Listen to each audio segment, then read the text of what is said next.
What does improving your fitness mean to you? For some, it may mean having a visible transformation resulting in having visible muscles. For others, it may be more of a performance goal, like being able to lift heavier weights or run faster or even farther. Regardless of what it means to you, there is actually a definition of what it means to be fit. And on this episode, I'm going to share with you the exact steps that you need to take if improving your fitness is something that you want to do. Let's get started. You are listening to the Done with Dieting podcast, the podcast for women in midlife who are done with dieting but still want to lose weight and feel good in your clothes. You know that diets don't work long term, but you feel like there's this secret that everyone else knows that you just haven't figured out yet. I am your host, Elizabeth Sherman, and I've helped hundreds of women get off the diet roller coaster, change their relationship with food, exercise, and their bodies. Through this podcast, my goal is to help you too. Welcome. Let's get started. Hey there. I wanted to jump into your ear just before we start this episode because I want to invite you to join me and a bunch of other amazingly smart and accomplished women in the Sisterhood Reading Club. So I had this idea to start a reading club or a book club because it seems like so many women I know are going through this life transition, looking for inspiration in the next chapter of their lives. And when that happens, we tend to seek out community of others who are doing that same thing. But the other piece to that is that we tend to look inward to figure out what it is that we really want. So I wanted to read a description of the first book that we'll be reading in the group. Now, be aware that I listened to this book on Audible, and then I immediately knew that I had to get not only the Kindle version, but then also the hard copy too. And then I sent this book to every single one of my clients at the time. So here we go. Women are tired of worrying that they're being quote unquote too loud if they speak up and say what they believe, want, or need, and are ready to feel the power and make themselves heard. A certified life coach and best-selling author, the author knows that this is absolutely attainable if women can channel their righteous anger and desire. But she also knows that they need to disrupt a status quo in which women have been conditioned and socialized to remain on the sidelines and to put others before themselves. With all of the expertise of a veteran feminist and hellraiser and the reliability of a dear friend, this book will push women to step outside of the rigid societal expectations and show them how to take back control of their lives and make them all their own. Now, regardless of whether or not you resonate with the feminist title, there's no denying that women are marketed to more heavily when it comes to personal care products, health products, weight loss, and we have a ton of expectation put on us that men just don't have. My goal in creating this container is that we can look at different perspectives and gain awareness when it comes to why we do what we do and how we feel so that we can decide how we want to move forward. I hope you'll join us. Our first meeting starts in March, so there's plenty of time to get caught up. Go to elizabethsherman.com/book club to get the details. Now on with the show. Hello, and welcome to the Done with Dieting podcast. I am Elizabeth Sherman, your host, and today what we are talking about is becoming fitter. So New Year's was a few months ago, and oftentimes we hear the New Year's resolution that I want to become more fit. And for many women our age, we want to become more toned. And so what I want to do in today's episode is really talk about how we accomplish more fitness type goals. Because I talk a lot about weight loss here, but I think that fitness definitely ties into the whole health aspect, right? And so what I wanted to do today was talk a little bit more about how to improve your fitness, how to become more fit, and what exactly does that mean? And I remember years ago, I was at the gym and I ran into a friend of mine and we hadn't seen each other for a while. And we were just catching up and she was like, "Oh, I'm just, trying to improve my fitness. I'm trying to confuse the body and I'm doing spin class and I'm doing some cardio kickboxing and all these things. And at that point, I was an established personal trainer. And it was funny to me because the body does not need to be confused. The body knows exactly what it's doing. And where this confusing the muscles comes from is in the 80s during the P90X revolution. And Tony Horton told us that we needed to confuse the body. So what I want to do today is I kind of want to clear up that myth in terms of what it means, what he meant when he was talking about confusing the body, then how we do that, and just how to become more fit. Okay? So I think the first question is, what does it mean when we talk about becoming more fit? Like, what is the definition of fitness? And you'll actually be surprised, I think, because I was surprised when I learned this, that really the definition of improved fitness is the ability of our body to recover faster after exercising. This could be during a workout if you're doing an interval, or it could be after a workout and you are just recovering from that workout, right? And so that's really what we're talking about when we're talking about improved fitness. We're talking about our body's ability to recover. It's kind of interesting, right? Because when we think about fitness, we don't think about recovery, but that is actually what the definition of fitness is. As we become more fit, as we are able to move faster or move heavier things, or a combination of those, have more power, our body and our heart will become more efficient. One of the things that I need to talk about, I have to talk about in this episode, is we have to do some math, all right? So I think that one of the problems that we have as humans is that we don't really like to think. I know I don't, that when I find something that works, I tend to go on autopilot and I don't really enjoy deviating from that. And when I was a personal trainer, I found that my clients were actually very similar in that vein, that they would come in and we would work out and they didn't really like to think. However, just be aware that when you're hiring a trainer, you cannot check out. And here's why. Because you need to be super focused on your form. You need to make sure that you are doing the exercises correctly, because if you aren't, you can really hurt yourself. Oftentimes, for many of us, we walk into the gym and we just go on autopilot. But we really don't want to do that. We really need exercise to be a brain stimulating activity. We need to be thinking about what we're doing, not only in terms of the repetitions themselves, but also what exercises we're doing. And don't get me wrong, when I work myself out, there are times when I just want to put on my headphones and numb out and not think about what I'm doing.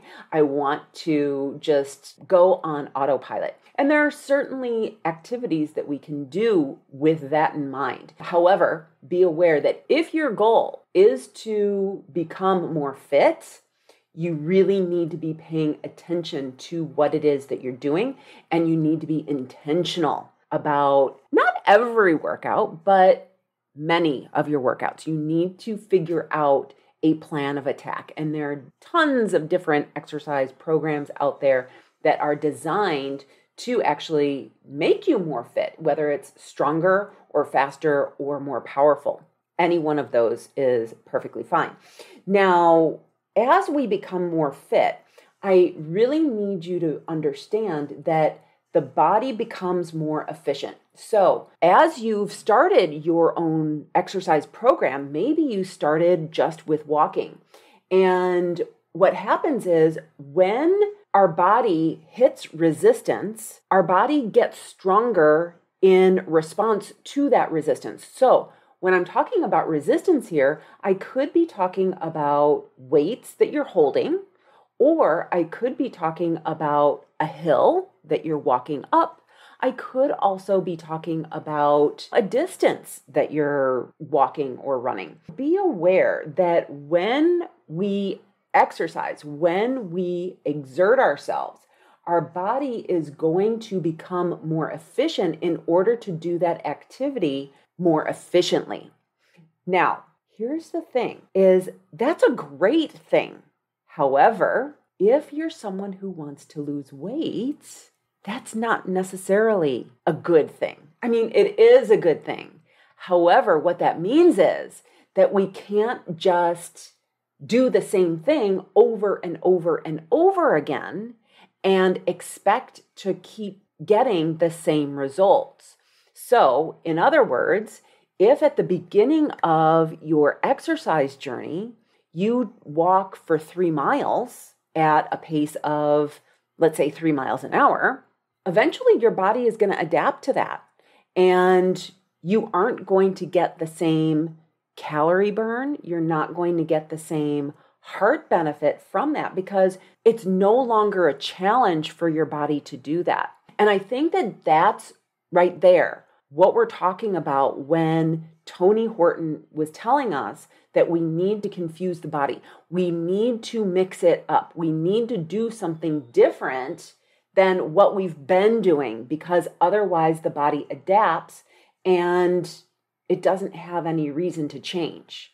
Therefore, be aware that when we do the same thing over and over and over again and expect the same results, as our body becomes more efficient, we actually have to work harder in order to create the same level of intensity.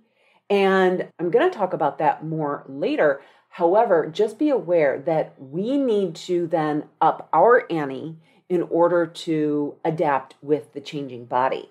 So there's a term that I need to introduce you to right now, which is called the anaerobic threshold, or it's also known as the lactic threshold. And for someone who is deconditioned, when they're starting out in their fitness journey, this marker is going to be about 50% of their maximum heart rate. And as we become more fit, as we increase our fitness capacity, what happens is that marker increases. So, where someone who is a deconditioned person, they're going to feel the burn and the exertion at about 50% of their maximum heart rate, whereas an elite athlete is going to feel that burn somewhere around 80 to 90% of their maximum heart rate. When we're talking about fitness, what we want to do is we want to increase this marker, what's called the anaerobic threshold or the lactic threshold. And so let me talk a little bit about what that lactic threshold is. And for the purposes of today's episode, I'm going to use those two terms interchangeably. However, I'll try to use anaerobic threshold more because it'll just make sense. So when we talk about this anaerobic threshold, what we're talking about is our body has actually two different energy systems in the body. The two different energy systems are the aerobic energy system and the anaerobic energy system. And the anaerobic threshold is really just the line between when the anaerobic energy system kicks in when we are exercising. So you've heard about aerobics before, right? We all grew up in the 80s and aerobics were a huge thing. And what aerobic means is it means with oxygen, which means that our body is moving. We are moving our body with an intensity that the body can produce energy with the amount of oxygen that we are currently breathing. All right. There's something that's called the talk test. And what that means is that if you are exercising, if you're walking with a friend, if you're running with a friend, and you can carry on a conversation with your friend, then that satisfies what's called the talk test, meaning that you are exercising at an intensity where your body is using the oxygen that you're providing it.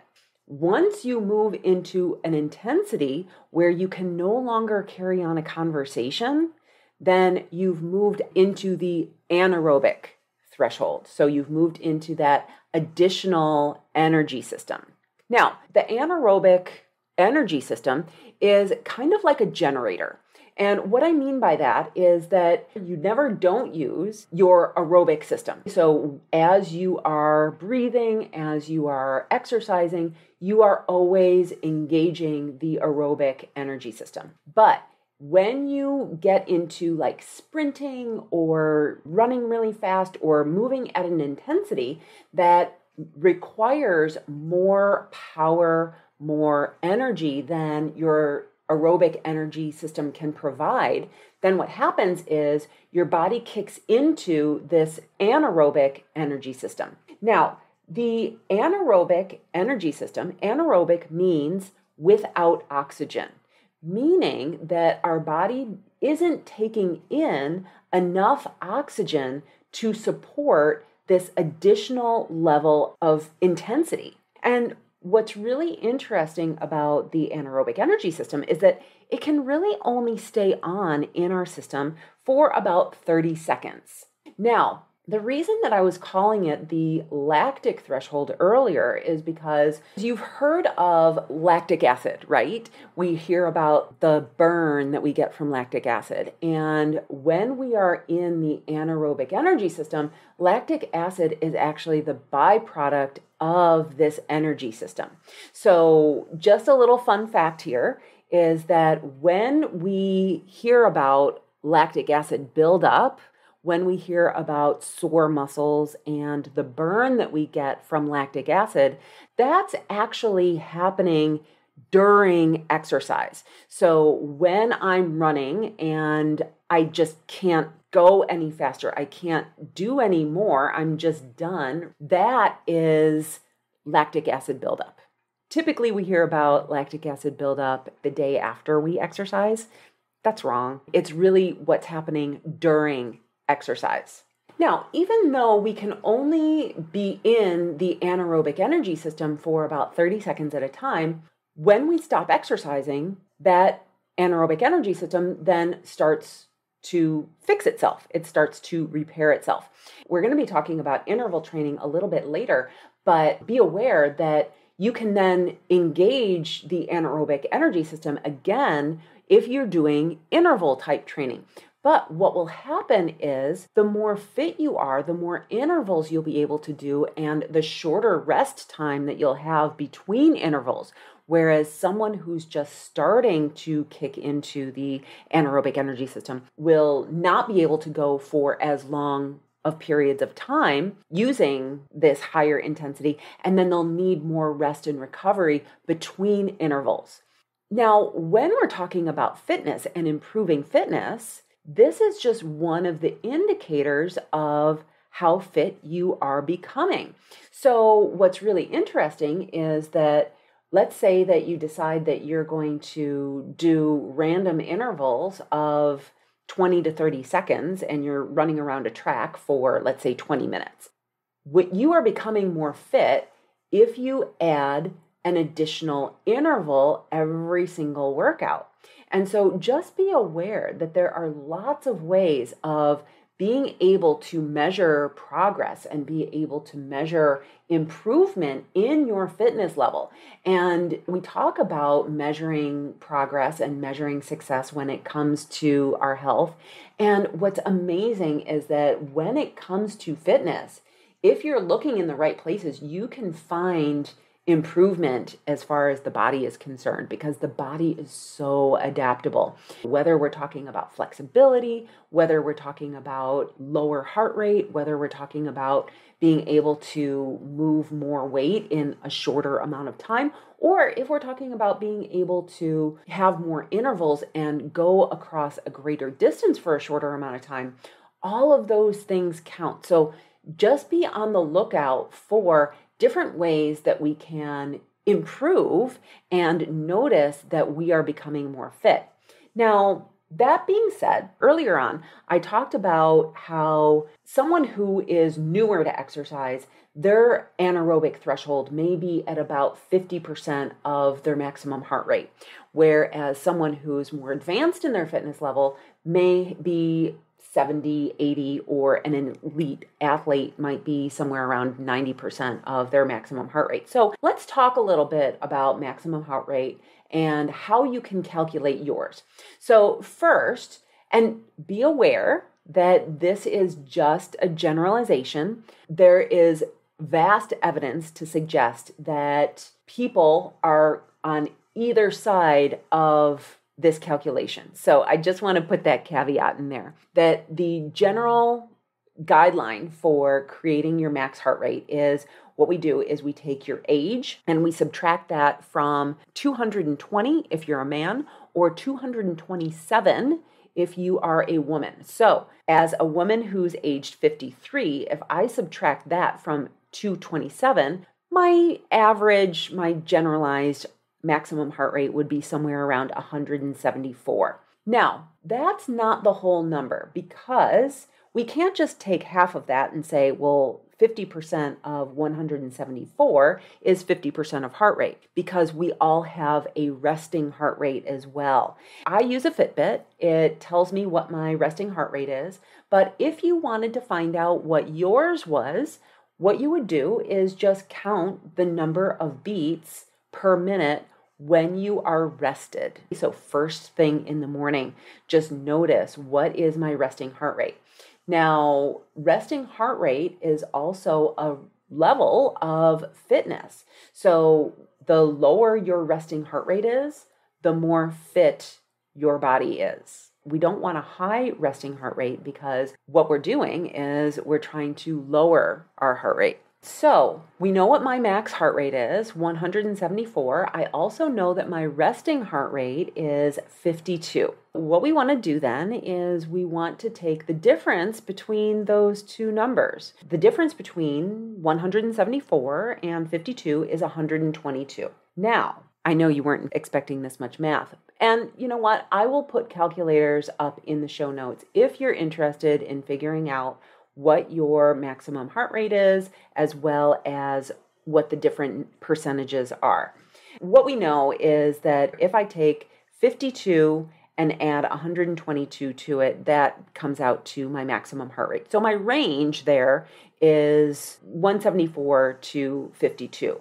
Now, again, as we become more fit, the anaerobic threshold will go up. So when I started exercising, it may have been closer to 50% because I wasn't exercising regularly. I wasn't moving around a lot. As I started walking, as I started adding some intervals and some hills to my exercise, my body started adapting and I started to become stronger.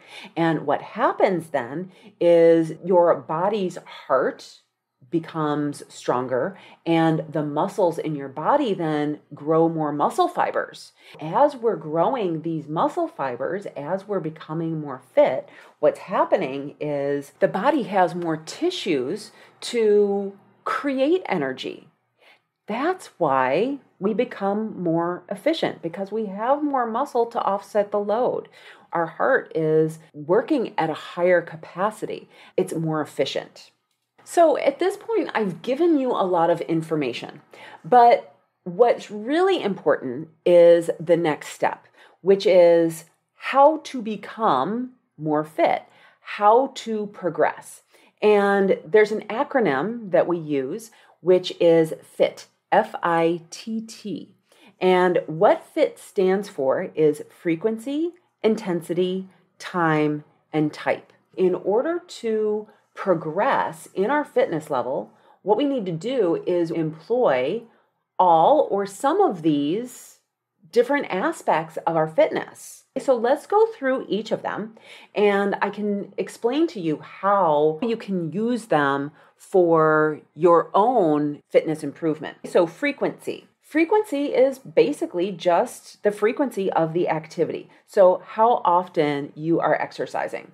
So are you exercising twice a week? Are you exercising 3 times a week, 5 days a week, 7 days a week? What is it? And I am a huge fan of doing the minimum that I need to do. I do not like spending more time than I need to doing an activity. And when we talk about fitness, there's actually a bell curve. So when we look at fitness, when you're starting out, you do not need to be exercising 5 days a week. I know that that's shocking, but it's absolutely true. You do not need to go all out and exercise for an hour a day, 5 days a week.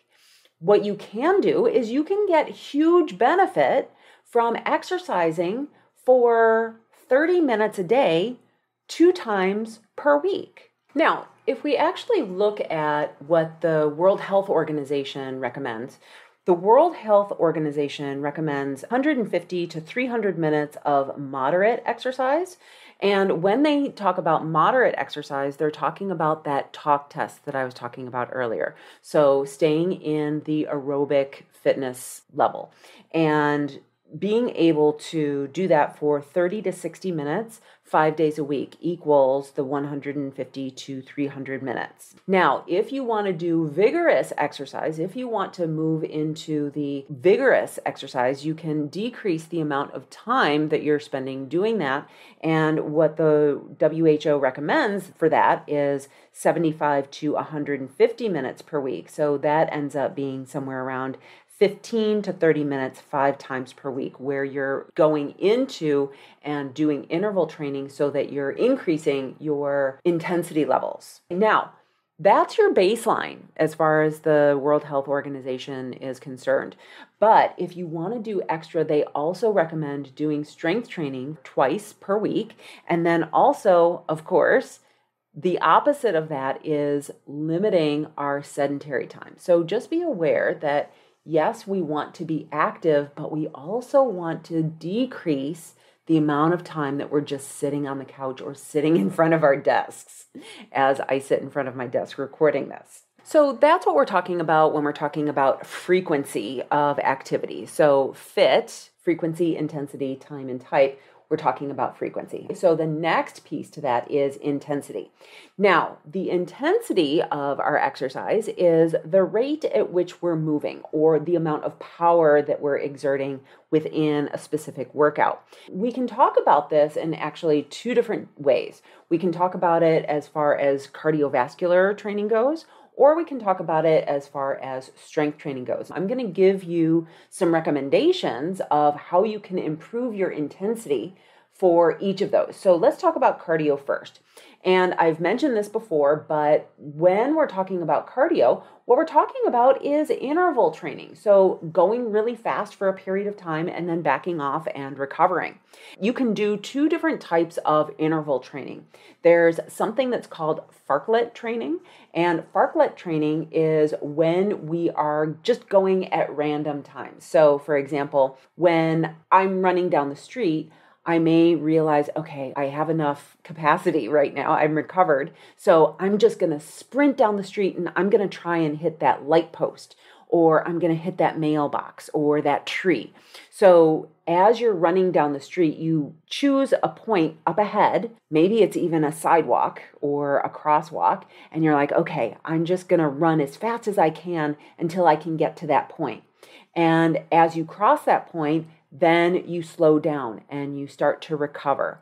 And you allow your body to recover as much as it can until you feel like you're ready to do another interval. Now, here's the thing with intervals when it comes to cardio and honestly, when it comes to strength training as well, is that as we progress through our workout, if you do not give your body enough time to recover, what will happen is your next interval will be shorter, which is totally fine. There's no wrong way of doing this. It's just be aware that you want to allow your body to recover some. And as you progress through your workout, even if you give yourself 5 minutes between intervals, your body is trying to become more and more fit, you may find that you just can't go as far or as intense on your later intervals.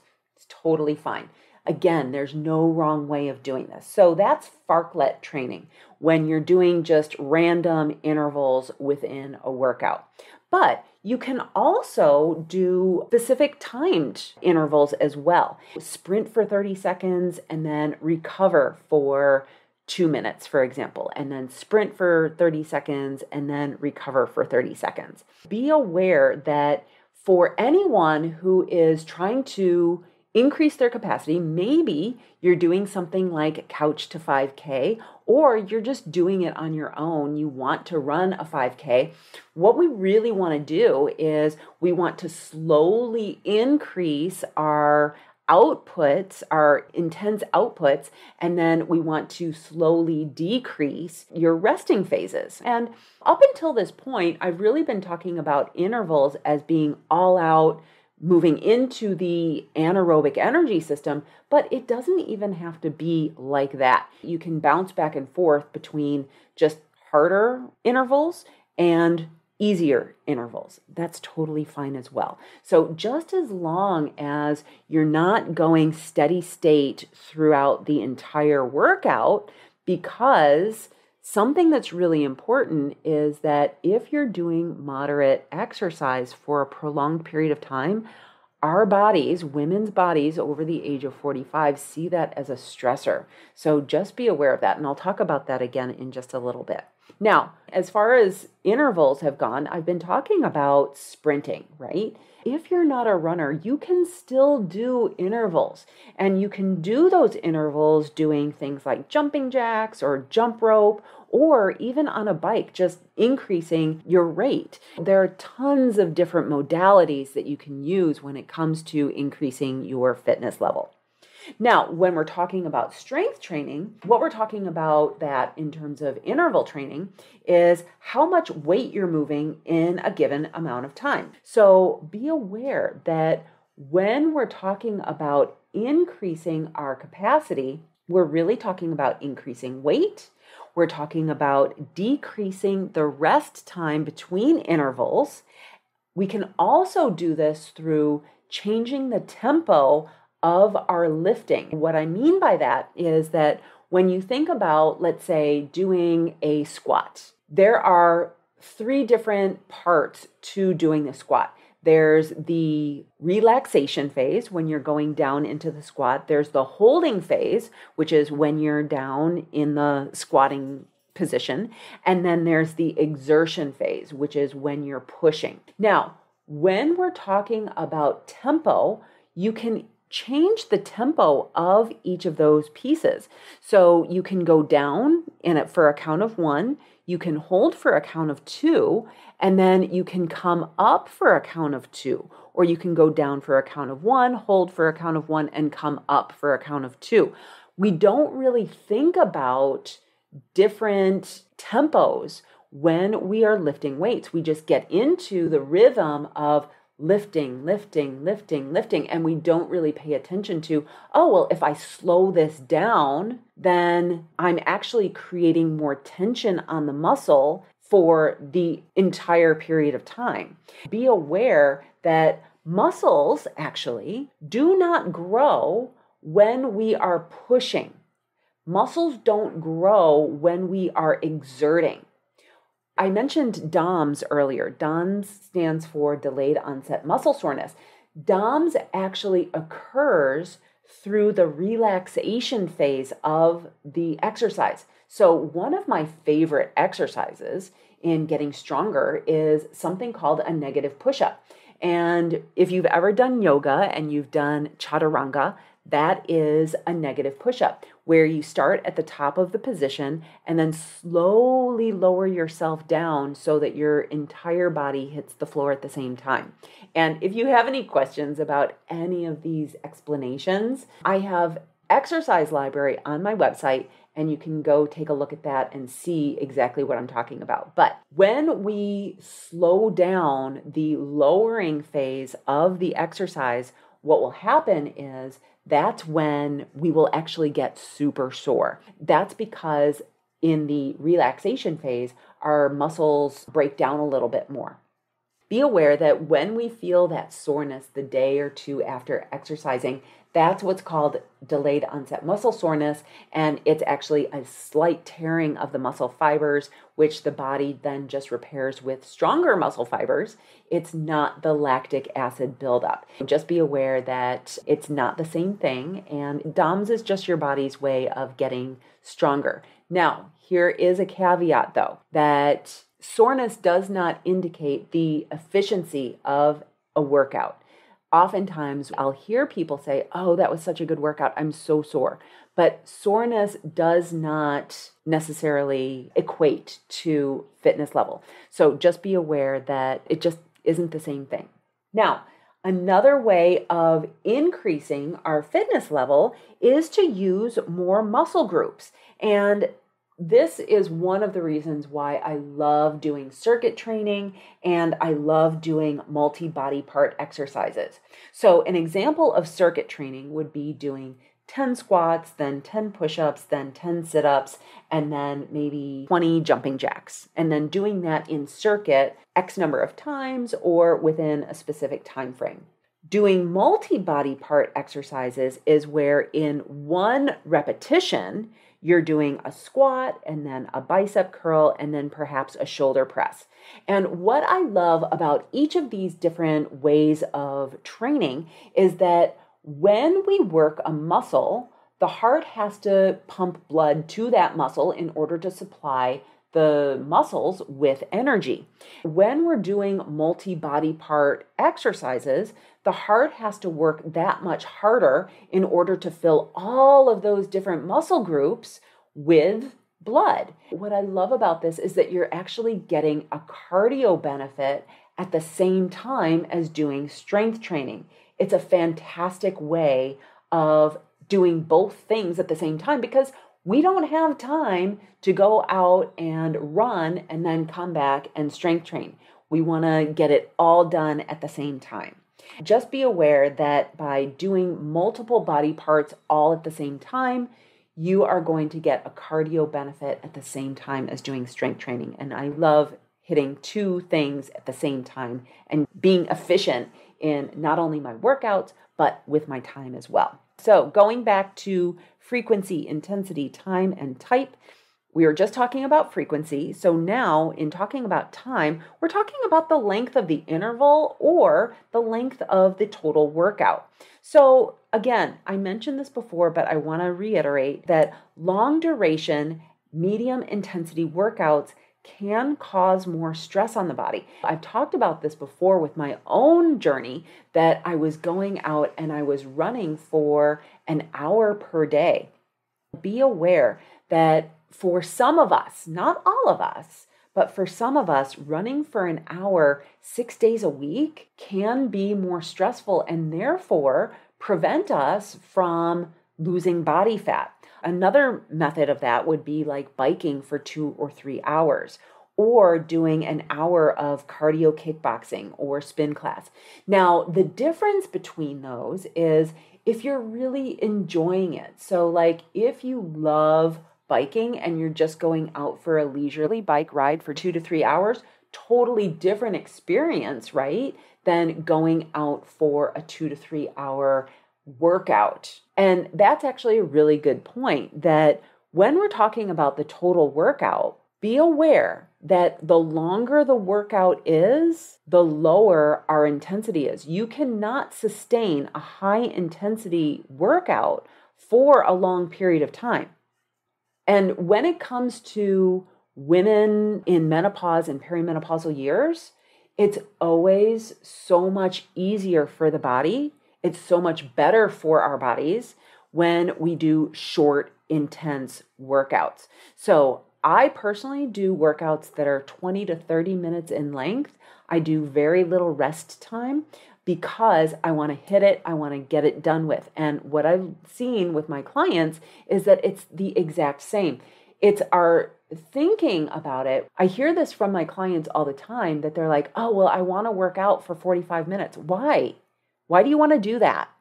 It just takes up more time. Instead, hit it hard, hit it fast, and get it over with. You can get just as good of a workout in 30 minutes as you can in 45 or an hour. In fact, I would probably recommend it. If you really love doing our workouts, great, fine, do that, but do it infrequently.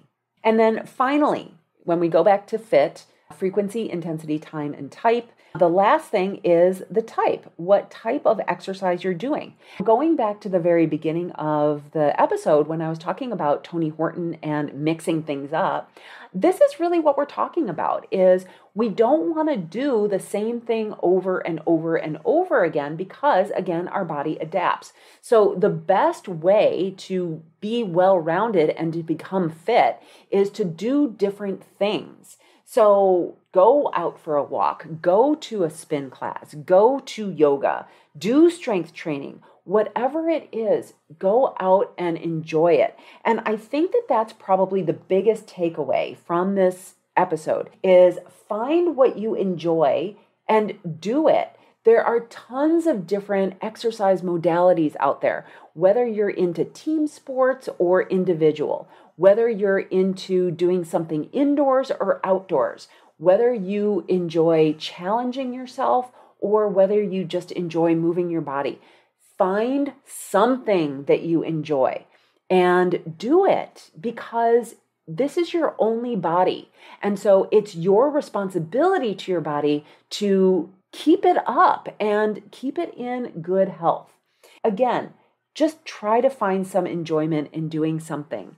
And the more you can really pay attention to this is what I do and this is what I love doing, it takes the drudgery out of exercising and it becomes just what you do. And when you enjoy the exercise for the pure joy of doing the exercise, you no longer want to do it in order to lose weight.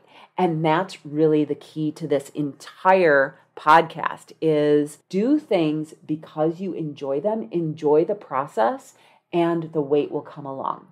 All right, that's everything I have for you today. I hope you learned something and I hope you enjoyed it. I hope it wasn't too sciencey for you or too heavy in math. Have a great week, everyone, and I will talk to you next time. Bye-bye. Hey, thanks for listening. If you're done with dieting but still want to create healthy habits that are simple, easy to do, and sustainable, I've got an amazing resource for you. The 8 Basic Habits That Healthy People Do guide and checklist has everything you need to get started. And if you do these 8 things, not only will your body right size, but you'll probably be healthier than most people you know. To get your copy of the guide and checklist, go to elizabethsherman.com/habits to get started today. That's elizabethsherman.com, HABITS. See you next week.